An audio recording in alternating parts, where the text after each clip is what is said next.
you for tuning in to Realer Than Real Estate. I'm Danesha, ATL's finest realtor. And I'm Deanna, Mortgage 101, the money lady.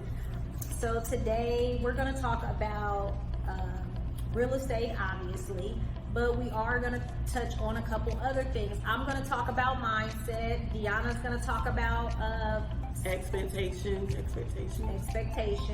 And then at the end, we're going to talk about, do you think friends and business mix?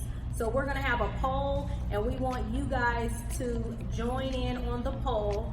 Do friends and business mix? And we'll run the poll throughout the show so that we know what people are who's winning. Is it yes or is it no? Should you work with your friends? Should you not work with your friends in business?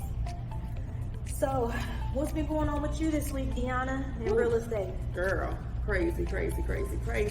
And that's why I want to talk about expectations so much, because I don't think people really grasp everything that takes in place of purchasing a home. I mean, I think it's just so cookie cutter, and people are not really digging in to get the meats and the potatoes of the full process and what to expect. So, I mean, this week has just been crazy. Deals like hanging off the hook because people are not really expecting the real stuff that happens in real estate. They think it's just so easy. They go under contract, we submit to underwriting, they get their keys.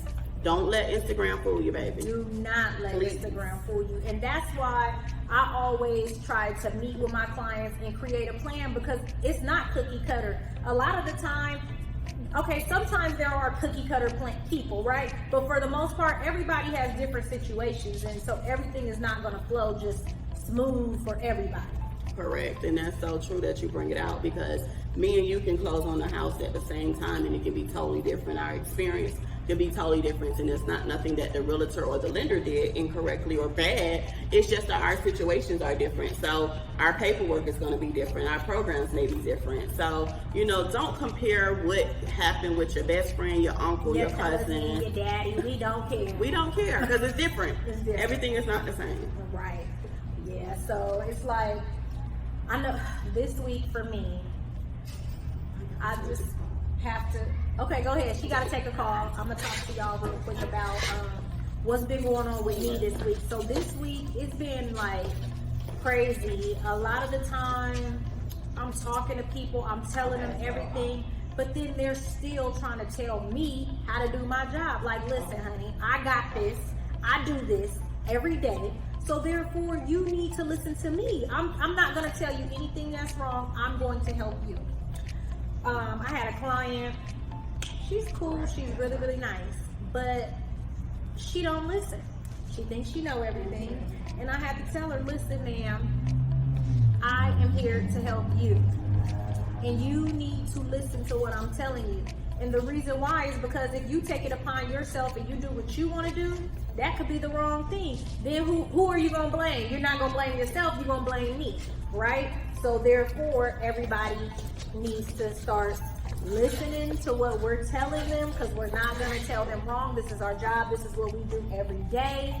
You know what I mean? We know better, right? Yeah, we do. And that's the biggest thing. And we, as realtors and lenders, we work together side by side, and we have experience with each other's jobs. However, I can't instruct you on if your contract is 100% legal, because that's the realtor's job, and she can't instruct you on if your loan is going to go through underwriting, because that's the lender's job. So trust what we're telling you. Of course, we want the deal to close just as bad as you do. So we're going to do everything in our power to make sure that we keep everything in your best interest at all times. So then there's this other client. They stressing me out. Every week they calling talking about how much money they got to pay. Oh, I got earnest money. Oh, I got to pay an inspection. Yeah, we've talked about this.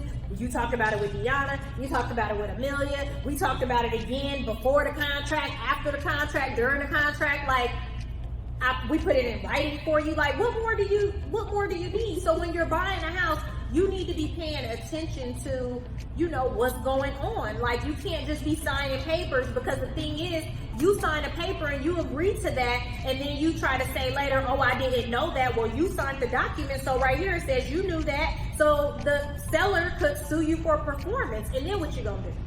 Yeah. And that's a good point, because I think people get so wrapped up in just thinking about, oh, how much I need to bring at closing. They don't think about the upfront costs. And that's something that we all cover throughout each step of the process, is telling you, be prepared to pay for a home inspection, appraisal, your earnest money deposit, and anything else that may come up right away in the beginning. So you have to be prepared. It's more than just jumping in the car and going looking at houses. Basically, and the earnest money is typically going to be 1% of the sales price. So if you offering $100,000, it's going to be $1,000. If you're offering $200,000, it's going to be $2,000. So remember that. But the thing is, the earnest money comes back to you at the end, so no worries. Same thing with the appraisal. It comes back to you at the end as well. The only thing that the lender won't give you credit for is a home inspection, because we don't require it, but it is Imperative. yes, very important to have. Oh, wait, what happened? How we